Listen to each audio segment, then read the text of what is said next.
Country का एक famous चेहरा राहुल गांधी, जो हम सभी जानते हैं कि एक इंडियन पॉलिटिशियन है, या अब ये कहें कि इंडियन पार्लियामेंट के एक्स मेंबर, जिन्होंने लोकसभा में अमेठी उत्तर प्रदेश और वायनाड केरल के निर्वाचन एरिया को रिप्रेजेंटेशन किया, जिनको साल 2009 में जनरल इलेक्शन में कांग्रेस की पॉलिटिकल विक्ट्री का श्रेय दिया जाता है। लेकिन कांग्रेस पार्टी का ये चेहरा अपने वर्क के साथ साथ हर टाइम आलोचनाओं से घिरा रहता है। लगभग साल 2006 से राहुल गांधी क्रिटिसिज्म का शिकार रहते हैं और अभी तक उन पर यह क्रिटिसिज्म रुका नहीं है। लेकिन जैसा हम सभी जानते हैं कि इस बार राहुल गांधी ऐसी आलोचना का शिकार हो चुके हैं जहां से उनके लिए बाहर निकलना मुश्किल हो गया है। क्या करें क्या न करें वाली सिचुएशन हो गई है, जहां से 23 मार्च 2023 को सूरत की एक कोर्ट द्वारा राहुल गांधी को साल 2019 के डेफमेशन मानहानि के मामले में दोषी ठहराया जाता है और साथ ही साथ 2 इयर्स प्रिजन सेंटेंस सुनाई जाती है। देखिए कहाँ साल 2019 का मामला आज 2023 में राहुल गांधी के लिए आफत बन चुका है। और ये केस फाइल्ड गुजरात के पूर्व मंत्री और सूरत वेस्ट से बीजेपी विधायक पूर्णेश मोदी द्वारा करी जाती है, जो 13 अप्रैल 2019 को राहुल गांधी द्वारा कर्नाटक के कोलार में एक लोकसभा इलेक्शन रैली में की जाने वाली टिप्पणी से रिलेटेड रहता है, जिसमें राहुल गांधी द्वारा मोदी सरनेम पर कमेंट करा जाता है कि इन सब चोरों के नाम मोदी मोदी कैसे हैं।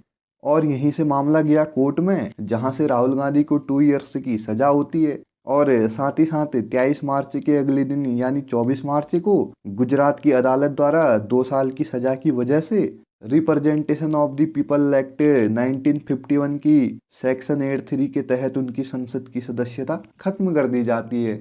अगर हम representation of the people act 1951 के सेक्शन 8 को समझें तो यह सेक्शन गिल्टी पॉलिटिशियंस को इलेक्शन लड़ने से रोकती है। लेकिन ऐसे नेता जिन पर केवल मुकदमा चल रहा है वे इलेक्शन लड़ने के लिए इंडिपेंडेंट होते हैं। इस बात से कोई फर्क नहीं पड़ता कि उन पर लगा ब्लेम कितना गंभीर है।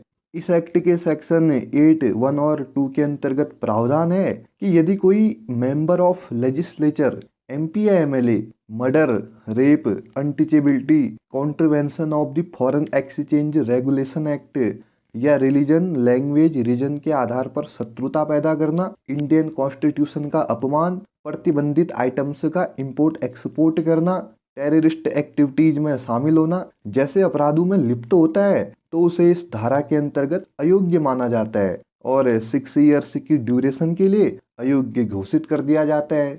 और वहीं इसी एक्ट के सेक्शन 83 में प्रावधान है कि उपर्युक्त अपराधों के अलावा किसी भी अन्य अपराध के लिए दोषी ठहराए जाने वाले किसी भी मेंबर ऑफ लेजिस्लेचर को यदि 2 इयर्स से अधिक की कारावास की सजा सुनाई जाती है तो उसे दोषी ठहराए जाने की डेट से अयोग्य माना जाएगा और ऐसे व्यक्ति को पनिशमेंट पूरी किए जाने की डेट से 6 इयर्स तक इलेक्शन लड़ने के लिए अयोग्य माना जाएगा। और ऐसा ही कुछ राहुल गांधी के साथ होता है, जहां से उन्हें सजा सुनाई जाती है। तो आइए पूरा मामला है क्या और कहां से शुरू होता है जानते हैं।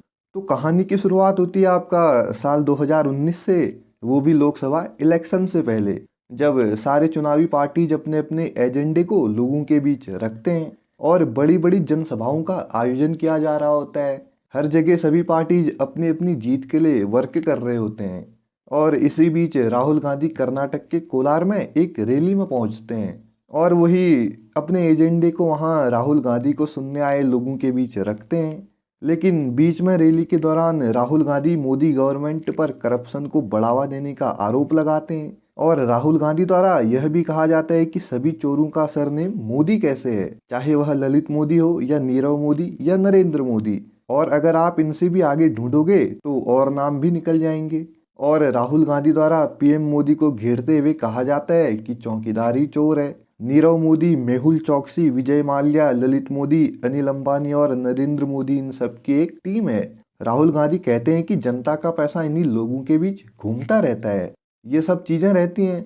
इसके बाद क्या था, इन्हीं सब स्पीच के बाद और उनके इस बयान के खिलाफ बीजेपी नेता पूर्णेश मोदी डेफमेशन का मुकदमा दर्ज करते हैं। और बात रही पूर्णेश मोदी की, तो यह जैसा हमने पहले जाना कि सूरत वेस्ट से बीजेपी एमएलए हैं और भूपेंद्र पटेल की गवर्नमेंट में मिनिस्टर भी रह चुके हैं।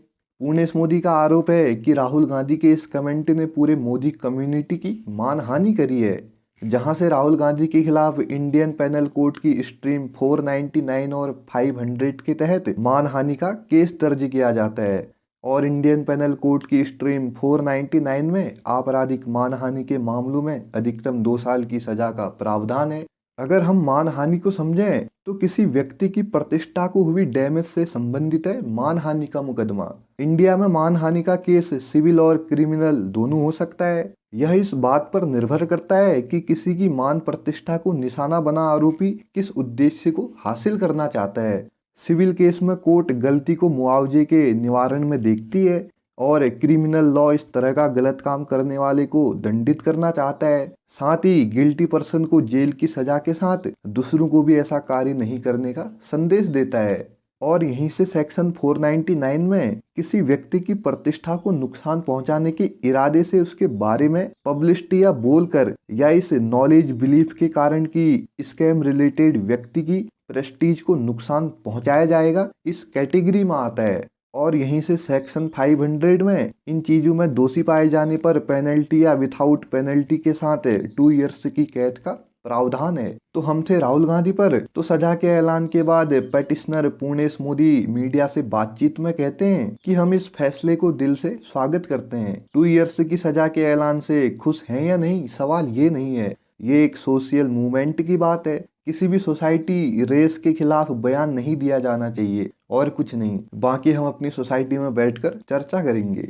और कोर्ट में राहुल गांधी कहते हैं कि बयान देते वक्त मेरी मंशा गलत नहीं थी। और राहुल गांधी के वकील कहते हैं कि इस पूरी घटना में कोई घायल तो नहीं हुआ है। और इन सब चीजों के बाद कोर्ट के फैसले के बाद भी लोकसभा सेक्रेटरीट एक नोटिफिकेशन जारी करती है, जिसमें यह एक इंफॉर्मेशन देते हैं और नोटिफिकेशन में बताते हैं कि केरल की वायनाड सीट के member of parliament Rahul Gandhi को सजा सुनाए जाने के दिन यानी 23 मार्च 2023 से अयोग्य करार दिया जाता है। और बात रहती है कोर्ट की, तो राहुल गांधी को जिन धाराओं के तहत दोषी करार दिया गया है वह बेलिएबल क्लॉजेज हैं, और जहां से उन्हें तुरंत बेल भी मिल जाती है, जहां से उन्हें हायर कोर्ट में अपील करने के लिए 1 मंथ का समय दिया जाता है, और जहां से राहुल गांधी के पास एक ऑप्शन ये रहता है कि वह हायर कोर्ट में अपील करके अपने को इनोसेंट साबित करें और अपनी 2 इयर्स की पनिश को इंड करवाएं।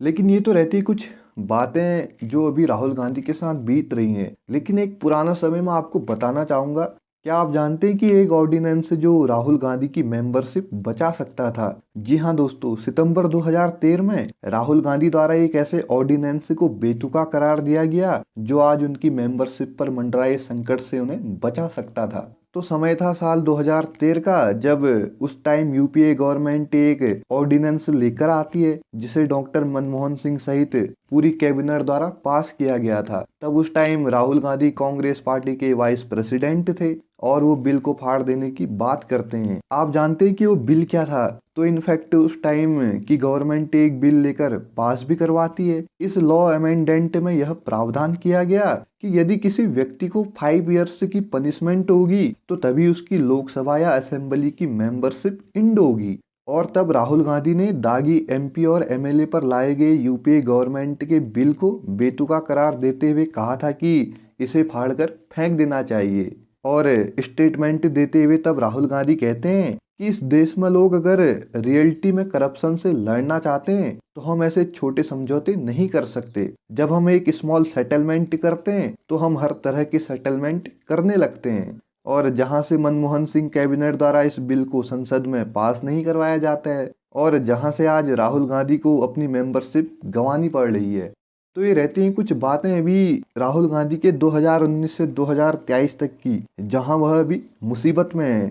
लेकिन क्या आप जानते हैं कि और भी ऐसे पॉलिटिशियन रहे जिन्हें अपनी मेंबरशिप गंवानी पड़ी? जैसे एक politician Rashid Masood MBB seat घोटाले में, जहां से उन्हें राज्यसभा में अपनी सदस्यता गंवानी पड़ी। और ऐसे ही लालू प्रसाद यादव चारे घोटाले में लोकसभा सीट गंवाते हैं, और जगदीश शर्मा वो भी चारे घोटाले में अपनी सीट गंवाते हैं। और ऐसे ही आजम खान जो हेट स्पीच के मामले में असेंबली में अपनी सदस्यता गंवाते हैं, और इनके बेटे अब्दुल्ला आजम भी, और यूपी में एमएलए रहे विक्रम सैनी भी राइट केस में अपनी मेंबरशिप गंवाते हैं।